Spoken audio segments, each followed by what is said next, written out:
Released March 27th, 1992, with a budget of $31 million, White Men Can't Jump brought in $76,253,806 domestically.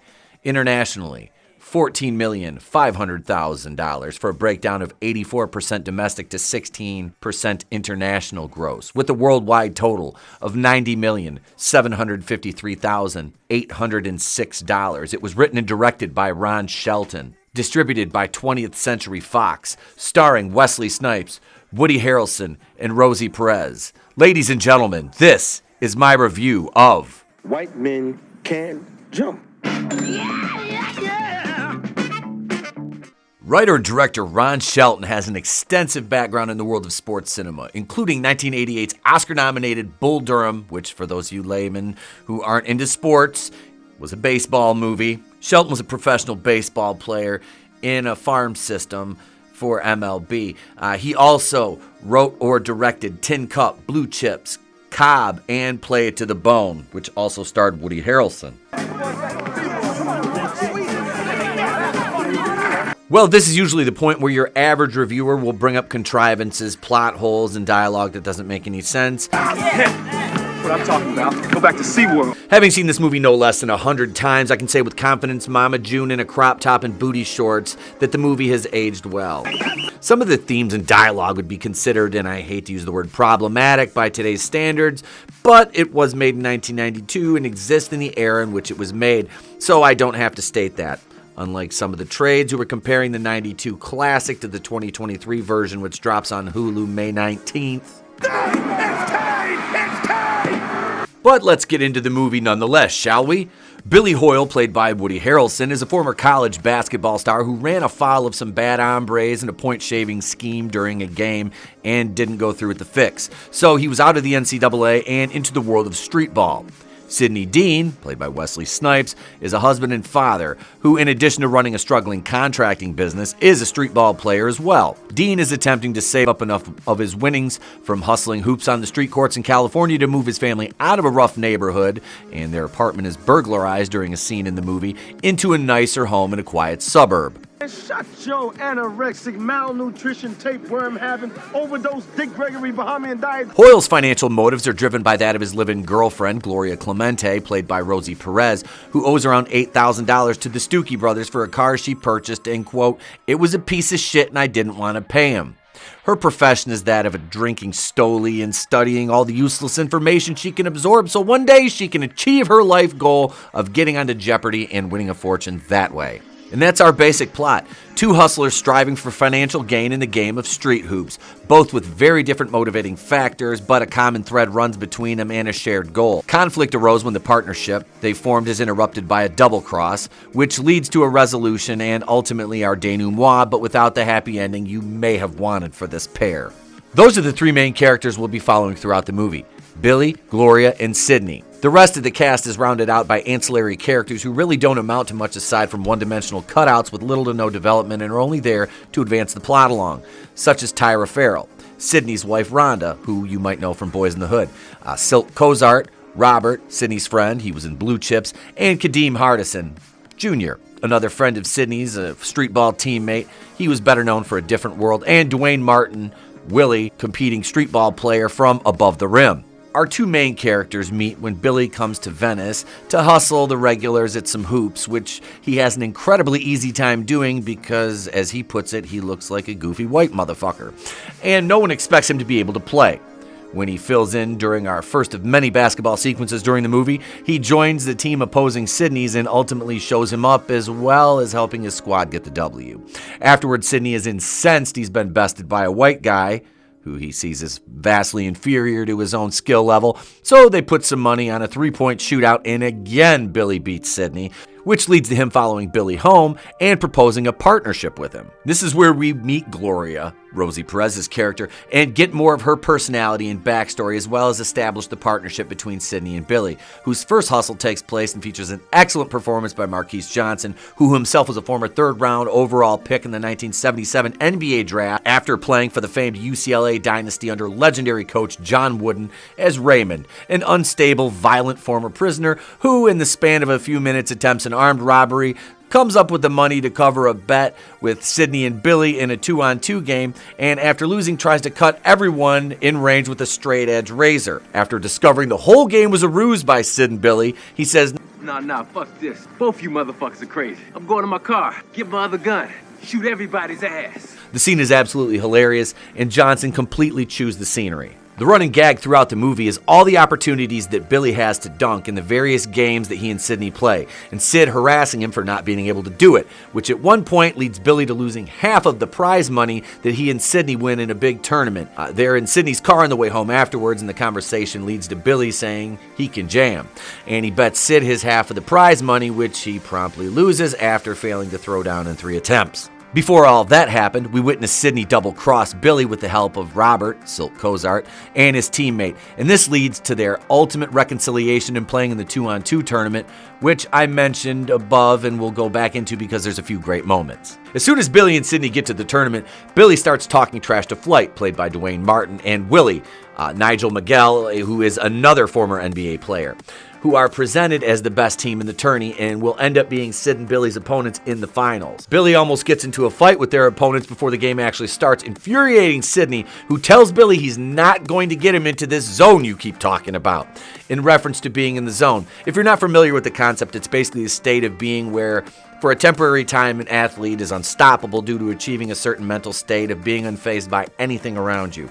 As a basketball player in high school, I can honestly say I got there one time during a JV game, which saw me post my first triple-double ever, and the euphoric feeling as an athlete is absolutely unparalleled. So the big game comes, and it's full of colorful back and forths between the 4 players. With $5,000 on the line, their tension is understandable. There's pushing and shoving. A lot of great slow motion basketball scenes are featured here, and I can tell you that I spent countless hours recreating these moves in the sequence in my driveway as a kid, including Wesley Snipes' infamous around the back through the legs layup, which took a while to get perfected. After a grueling contest, Billy hits the winning shot, the pair celebrate and then argue, and Sydney asks Billy why he didn't dunk to finish the game. And Billy tells him just to shut the fuck up. After Gloria leaves Billy for losing his half of the money to Sydney on the bet, the Stoochies show up and Billy is forced to go to Sydney to help to win Gloria back. By getting her on Jeopardy, of course, with the help of Robert, who helped Sydney hustle Billy out of the $1,700 previously, as he's a security guard at the studio where the game show is produced.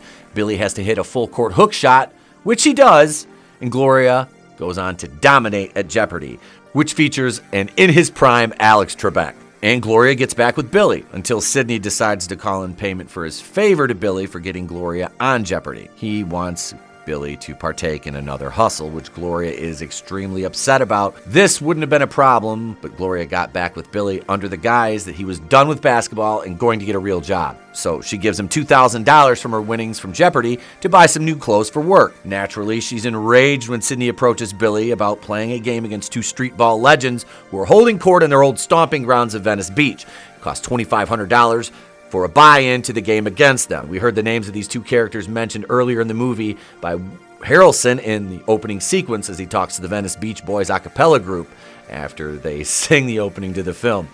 Their names are Eddie the King Farouk, played by Louis Price, and while he wasn't a former NBA player, he did replace Dennis Edwards in The Temptations. Yes, those Temptations. And Duck Johnson, played by Freeman Williams. He was a former 8th overall pick in the 1978 draft by the Boston Celtics. The game is hard fought and another beautiful section of cinematography by Australian Russell Boyd. Sydney and Billy ultimately emerge triumphant, and we finally get to see Billy throw one down as Sydney sets him up with a beautiful 1 in a million alley-oop, no-look pass that Hoyle goes skyward for and slams home, sealing the game for Billy and Sid. After celebrating their victory, and Sydney now having the money to get his family a home they can feel safe in, he and Billy return to the hotel where Gloria and Billy were staying, only to find she's gone. Prior to the big game, Gloria had told Billy she loved him and goodbye, as he promised her that he was finished on the courts. She could take no more and left him for good. The Stookies show up and Billy pays him his debt in full. After that, Billy is finally free, but he's lost Gloria in the process. Billy asks Sydney for a job, and begrudgingly he agrees, saying to Billy, "Everyone's got a cross to bear, and you're my damn cross." as the pair make their way back to the basketball court where we started the movie, to get back to what they do best, hustling on the blacktop to make their ends meet. I love this movie, and I always have. From Harrelson as a down-on-his-luck degenerate, Perez is a foul-mouthed yet intellectually gifted powerhouse who wants more than her current situation provides, to Snipes as a cool, cocky, confident, street-smart hustler who wants to give his family more. Don't get it twisted, though. While they may have good character motivations, they are not good people, which is clear by their willingness to scam each other in an attempt to better themselves in the process. The ease in which Sidney cheats Billy out of his $1,700 during one of the games they played together proves that, and he acted indignant and unapologetic when Billy and Gloria called him out on it.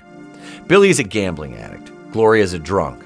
So our main three characters are heavily flawed and never really have what it would be considered to be any sort of redemption arc, and honestly, I'm okay with that. It makes them seem more grounded in reality in a movie that seems anything but reality-based given some of its comical scenes and what would inevitably be tragic if they played out in the real world. I don't need characters to be squeaky clean for me to root for them. And let me tell you that I was rooting for Billy and Sidney through the whole movie, which was a fun ride with plenty of basketball scenes. And speaking of basketball, Bob Lanier, former Detroit Piston and Milwaukee Bucks player, and NBA Hall of Famer, was hired as a basketball coach for the film. Lanier was so impressed with Harrelson and Snipes, suggesting both reached a Division II college basketball skill level. He also noted that between the two of them, Harrelson was the better player.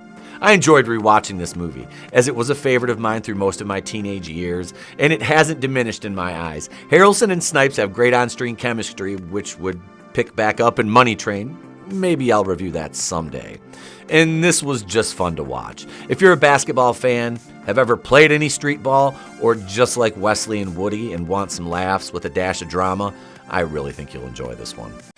So what are my final thoughts on the 1992 basketball classic, White Men Can't Jump? And yes, I don't even hesitate to call this film a classic basketball movie, because it really is. I give this one unbiased 7 out of 10. For the pure enjoyment of the movie, for the basketball scenes, the cinematography, chemistry between Wesley Snipes and Woody Harrelson, Rosie Perez in the mix, it's got all the ingredients for a fun movie that you can watch, lose yourself in, and then go back to what you were doing with your daily life. 2023 version with Jack Harlow or whatever his name is not going to replace. Nobody's going to be talking about this new version in 20 years like they are with the original. You can say what you want about the dialogue being a bit wonky. There being problematic aspects. You can't readjust them for modern sensibilities. It doesn't work that way. That sliding scale is ridiculous. And to try to do that is absolutely just a exercise in futility. This is fun. I enjoyed it just as much rewatching it now as I did when I was a teenager. The characters in this one, outside of the main three, Wesley, Woody, and Rosie, were ancillary at best. Even Wesley Snipes' wife was an afterthought, which I don't mind because I don't need his family life involved in this as much. It was there just enough to show his character motivations into why he wanted the money so bad, get his family out of the bad situation, the living arrangement in the apartments they were in that got broke into, and get him into a nice, safe suburban neighborhood is what he wanted. His business, he's got to pick up his business. Yeah, so we got just enough out of his personal life, and we got enough out of Woody Harrelson's character, Billy Hoyle's backstory, to know that, college basketball player, point-shaving, gambling problems, a checkered past, Rosie Perez, kind of the same thing. And they're just all, like I said, they're not good people, but you're able to root for them because situationally they are good. And that's what this movie is. It boils down to the movie being good, fun, and enjoyable. I liked it. Let me know what you think in the comments. Is White Men Can't Jump a movie you enjoyed? Let me know in the comments, folks. That's it. I hope you enjoyed this review. I'm Etep Okuian from The Place to Be Reviews. I've been here with all of you. If I don't see you, have a great day, a pleasant tomorrow, and I'll catch you on the next one. What kind of hustle? $500, baby. Give him the chump. You mean play basketball? White men can't jump. Yeah! It's better to burn out than to fade away. I could do this all